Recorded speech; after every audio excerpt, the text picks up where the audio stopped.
What I'll be talking about is, of course, quite familiar for the Turkish scholars, but I will, in a way, try to elaborate the public bank actions in Turkey amid the pandemic, and in a way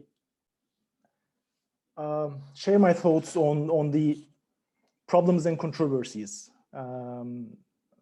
It has a lot to do with the governance structure. It has a lot to do with the way we lack a sort of control over public banks. So we see, let's say, a different side of the picture here. At the same time, the public banks in Turkey can be claimed to be successful in terms of the relief, in terms of the pandemic relief, but it created new controversies, and it has a lot to do with the crisis in the country, and it has a lot to do with the way the public banks are governed. So let me also open my notes. Yeah. So I will first summarize the ownership structure and then say a few things about the public bank actions in 2020. And I will try to relate the case to the literature on public banking and our discussions. So 2001 is a turning point in Turkey's banking sector, and public banks were reformed and organized more along profit-oriented lines during the IMF-monitored banking sector restructuring program. So after this restructuring, we see that the losses that stem from cheap loans provided by public banks are now settled in the same month they incur, and they are defined as income loss payments. So profit orientation for Turkey's public banks is explicit in the 21st century. And if we leave aside a couple of years like 2010, 2011, then we see that public banks were more profitable than private banks in the 21st century, until 2018, of course. So another turning point is 2009, so it became clearer that these financial institutions were used for counter-cyclical lending, despite the profit orientation in the 2010s. So with the help of the Credit Guarantee Fund, they have become the engines of credit expansion in Turkey. And you all know that they have been used more intensely during the election cycles and also the economic shocks. So what's new is that Justice and Development Party transferred most of the state-owned enterprises to the new Sovereign Wealth Fund in 2017. And they can now be used as collateral in the fund's financial transactions. So the commercial banks, commercial public banks, at least most of the shares of commercial public banks are now owned by the Wealth Fund on behalf of the Turkish state. And creates a kind of interesting aspect. Diana was suggesting rightfully that public banks can serve as an antidote to excessive financialization. But as long as they are, in a way, they are owned or controlled by the Wealth Fund, they might be an actor in further financialization of the Turkish economy in the coming years. So there are minor differences in the governance structures of public banks, and it stems from the ownership and their specific places within the financial apparatus. And they are now institutions related to the Turkish treasury, but the board members are selected by either the Wealth Fund or the Ministry of Finance and Treasury. I mean, if you consider Vakıf Bank, then of course you should add the Directorate of Foundations. But yeah, Wealth Fund and Ministry of Finance and Treasury mainly determine the board members. Ziraat. So you see also interesting, let's say, participants in the general assemblies of public banks. When it comes to Ziraat, it's only the member representative of the Wealth Fund. The General Assembly includes only the executive board members and the wealth fund representative. But in case of, for example, Halkbank, you can see participants such as BlackRock, some emerging market funds, and for example, Los Angeles City Retirement Fund for the employees, and so on. So despite these differences in terms of the shareholders, we see a kind of top-down hierarchical structure, and all significant decisions, we can say, are taken by the president and his aides, since the board members of the wealth fund, of course, and the minister, they are also appointed by the president himself. So sorry for that. Yeah. So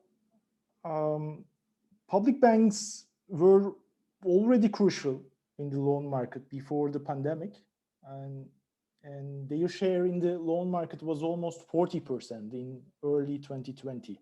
So their share in the loan market almost doubled in the 21st century. And as I said, they were almost always profitable up until 2018, after the banking sector restructuring program of the early 21st century. So according to the official figures, and I took that from the IMF COVID-19 tracker, the numbers might have changed slightly in the last couple of weeks. Turkey provided the stimulus that amounts to more than 12% of its GDP amid the pandemic. Accordingly, the COVID-19 stimulus of Turkey is roughly around $90 billion US, and it seems like a pretty impressive amount for an emerging economy. But more than half of the support is actually the cheap loans, mainly provided by public banks, and more than 1/5 of the support is the loans restructured by the public banks. So cash support to households is less than 2% of all the stimulus.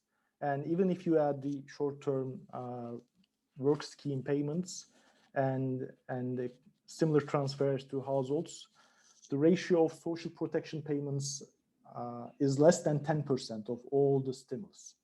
So you see a kind of counter-cyclical lending and a kind of rapid response in 2020. And the response is to some degree controversial, but it's also effective in increasing the economic activity. The economy rebounded in the third quarter of 2020, and here you see that in the uninterrupted line, and the data point T+8, Turkish economy grew in 2020 thanks to the counter-cyclical lending.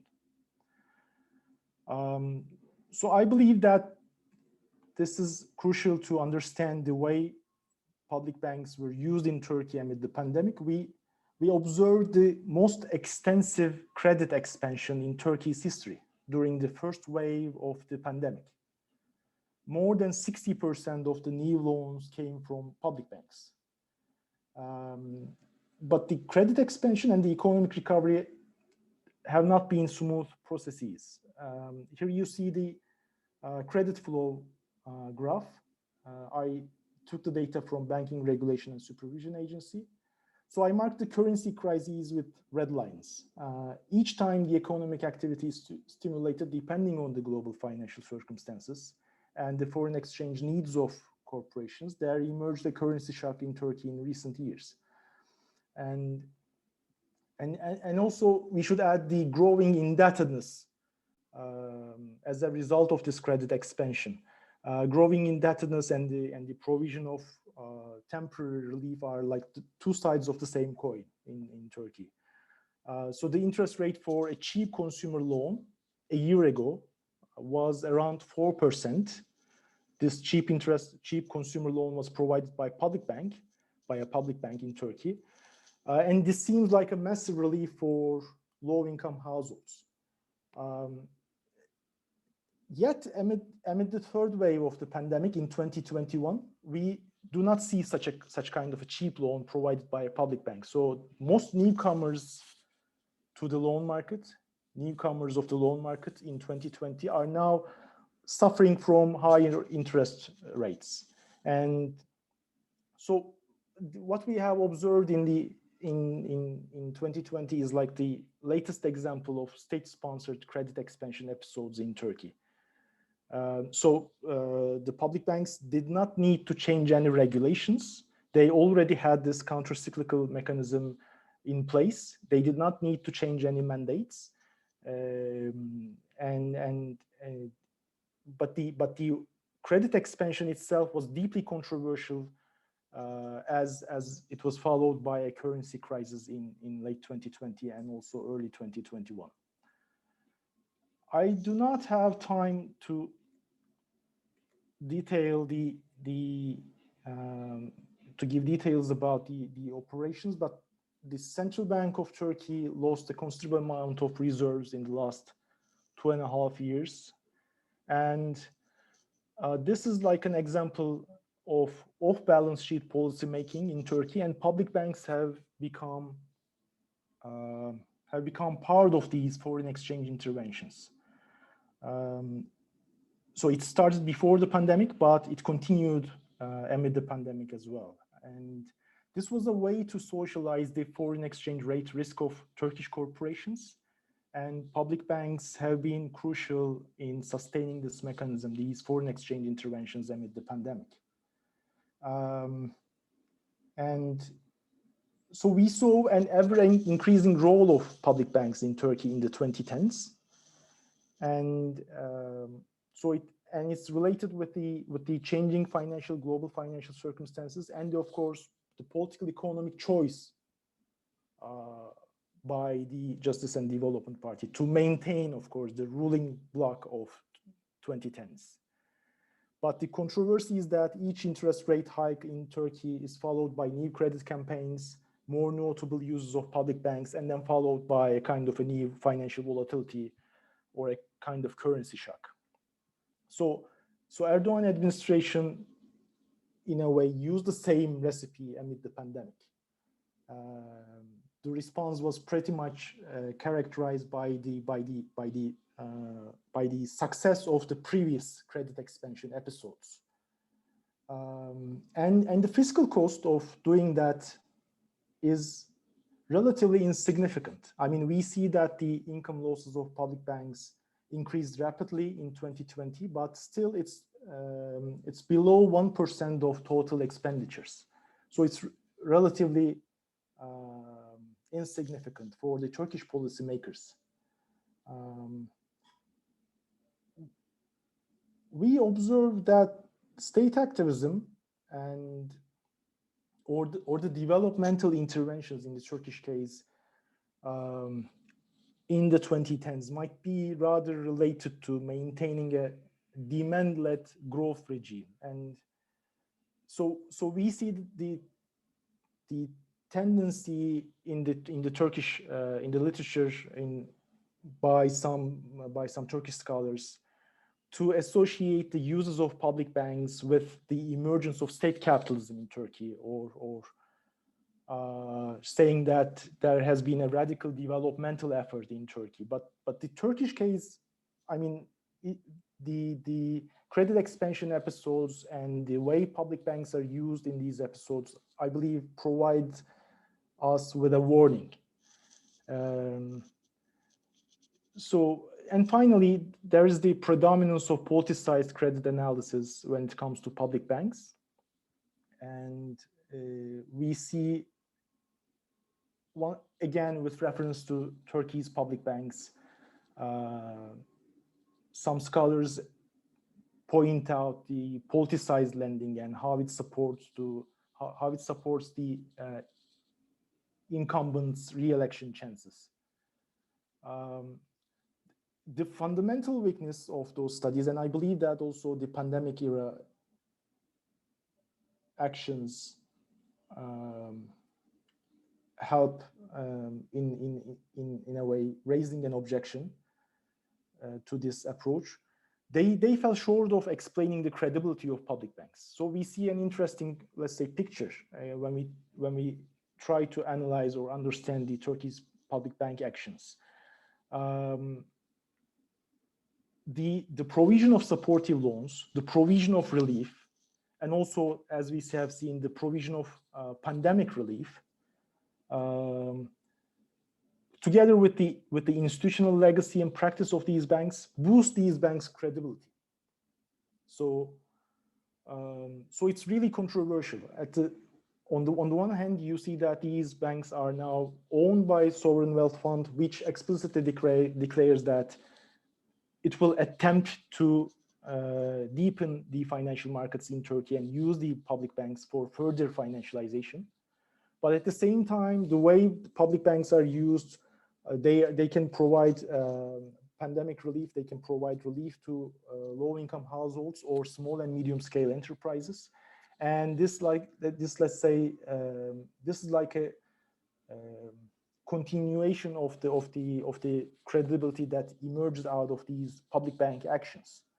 So I believe that we need to analyze these lending policies and the political economic choices to better understand the position of these financial institutions. But as long as we lack mechanisms to control, whether these public banks are acting in accordance with their mandates, then it's like